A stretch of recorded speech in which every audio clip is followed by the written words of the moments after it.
നമസ്കാരം. മലയാളി വാർത്തയിലേക്ക് സ്വാഗതം. കർണാടകയിലെ ഷിരൂരിൽ മലയാളി ലോറി ഡ്രൈവറായ അർജുനെ കണ്ടെത്താനുള്ള ദൗത്യം 11ാം ദിവസത്തിലേക്ക് കടന്നിരിക്കുകയാണ്. ഇതിനോടകം തന്നെ പല മലയാളികളും അവിടെ എത്തി, പ്രത്യേകിച്ച് രഞ്ജിത്ത് ഇസ്രായേൽ അടക്കമുള്ള മലയാളികളൊക്കെ രക്ഷാപ്രവർത്തനവുമായി അവിടെ രംഗത്തെത്തിയ കാഴ്ചകളൊക്കെ കഴിഞ്ഞ ദിവസങ്ങളിൽ നമ്മൾ കണ്ടതാണ്. രാഘവൻ MP, അതുപോലെ തന്നെ സച്ചിൻ MLA അടക്കമുള്ളവരൊക്കെ ഈ സ്ഥലത്ത് എത്തുകയുണ്ടായി. ഇപ്പോൾ ഇതാ സകലരെയും ഞെട്ടിച്ച് സന്തോഷ് പണ്ഡിറ്റും ഈ സ്ഥലത്ത് എത്തിയിരിക്കുകയാണ്. അർജുനെ കാണാതായ അങ്കോളയിലെത്തി നാട്ടുകാരോടും പോലീസുകാരോടും സംസാരിച്ച് വിവരങ്ങൾ ശേഖരിച്ചുവെന്ന് സന്തോഷ് പണ്ഡിറ്റ് ഫേസ്ബുക്കിലൂടെ അറിയിച്ചിരിക്കുകയാണ്. അദ്ദേഹം ഒരു വീഡിയോയും പങ്കുവച്ചിട്ടുണ്ട്.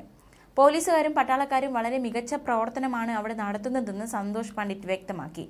അങ്കോളയിലെ രക്ഷാപ്രവർത്തനത്തിന് JCB അടക്കമുള്ള സന്നാഹങ്ങൾ കുറവാണെന്ന് പറയുന്നത് ശരിയല്ല എന്നും, കാർവാർ മുതൽ പലയിടത്തും മണ്ണിടിച്ചിലുണ്ടായതുകൊണ്ട് എല്ലായിടത്തെയും രക്ഷാപ്രവർത്തനം ഏകോപിപ്പിക്കുകയാണ് തങ്ങൾ ചെയ്യുന്നതെന്നും ഒരു പോലീസുകാരൻ അനൌദ്യോഗികമായി തന്നോട് പറഞ്ഞെന്നും സന്തോഷ് പണ്ഡിറ്റ് തുറന്നടിച്ചിരിക്കുകയാണ്.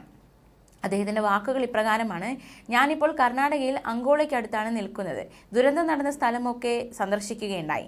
പല ആളുകളുമായി സംസാരിച്ചു, പോലീസുകാരോടും സംസാരിച്ചു. തനിക്ക് അറിയാൻ കഴിഞ്ഞ കാര്യങ്ങളാണ് താൻ പറയുന്നത്. ഞാൻ പറയുന്ന കാര്യം ഔദ്യോഗികമല്ല. ഞാൻ അവിടെ ചെന്ന സമയത്താണ് അർജുൻ്റെ ലോറിയുടെ സൂചന രക്ഷാപ്രവർത്തകർക്ക് കിട്ടുന്നത്. ഇന്നലത്തെ അവസ്ഥ വെച്ച് നോക്കിയാൽ വളരെ നല്ല പ്രവർത്തനമാണ് നടക്കുന്നത്. 3-4 ആംബുലൻസ് റെഡിയാക്കി നിർത്തിയിട്ടുണ്ട്. JCB മറ്റു വാഹനങ്ങളുമുണ്ട്. ഒന്നിനും ഒരു കുറ്റവും പറയാനില്ല.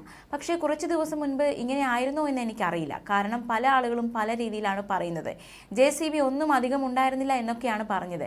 അവിടുത്തെ പോലീസുകാരുമായി സംസാരിച്ചപ്പോൾ അവർ പറയുന്നത്, നിങ്ങൾ ഈ ഒരു സ്പോട്ട് മാത്രമാണ് കാണുന്നത്, പക്ഷേ ഇവിടെ മാത്രമല്ല കാർവാർ മുതൽ പല ഭാഗങ്ങളും മണ്ണിടിഞ്ഞിട്ടുണ്ട്.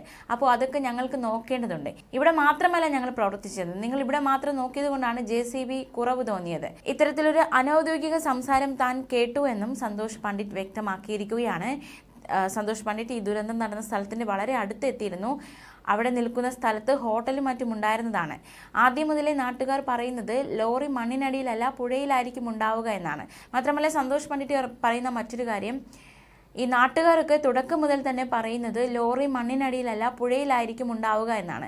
പക്ഷേ ആരൊക്കെയോ വഴിതിരിച്ചു വിട്ടിട്ടാണ് കരയിൽ തിരഞ്ഞുകൊണ്ടിരുന്നതെന്നും അവിടെ നിന്ന് കോരിമാറ്റിയ മണ്ണാണോ പുഴയിൽ ലോറിയുടെ മുകളിൽ വന്നതെന്നും ഒരു സംശയമുണ്ടെന്നും ചിലർ നാട്ടുകാർ പറഞ്ഞുവെന്നും സന്തോഷ് പണ്ഡിറ്റ് പറയുന്നു. ഓരോരുത്തരും ഓരോ രീതിയിലാണ് പറയുന്നത്. 9 മൃതദേഹങ്ങൾ കിട്ടിയിട്ടുണ്ട്. അതിൽ ഒരു ഹോട്ടൽ നടത്തുന്ന ആളുണ്ടായിരുന്നു.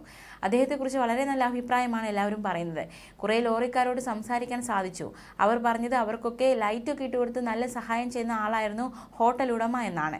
ഹോട്ടലുകാരനും ഭാര്യയും 2 മക്കളും അടക്കം 5 പേരോളമാണ് ഇവിടെ മരിച്ചത്.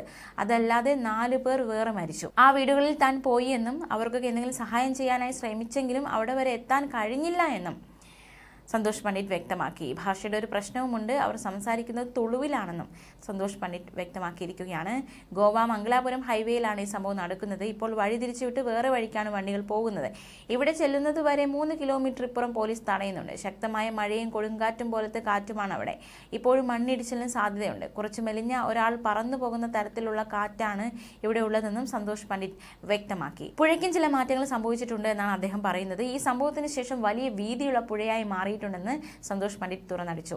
അവിടെയുള്ള ആൾക്കാരോടെല്ലാം മാറി താമസിക്കാൻ അധികൃതർ അറിയിച്ചിട്ടുണ്ടെന്നും എന്തായാലും എത്രയും പെട്ടെന്ന് ശുഭകരമായ ഒരു വാർത്ത കിട്ടട്ടെ എന്ന് പ്രാർത്ഥിക്കുന്നുവെന്നും സന്തോഷ് പണ്ഡിറ്റ് തന്റെ വീഡിയോയിൽ പറയുന്നു.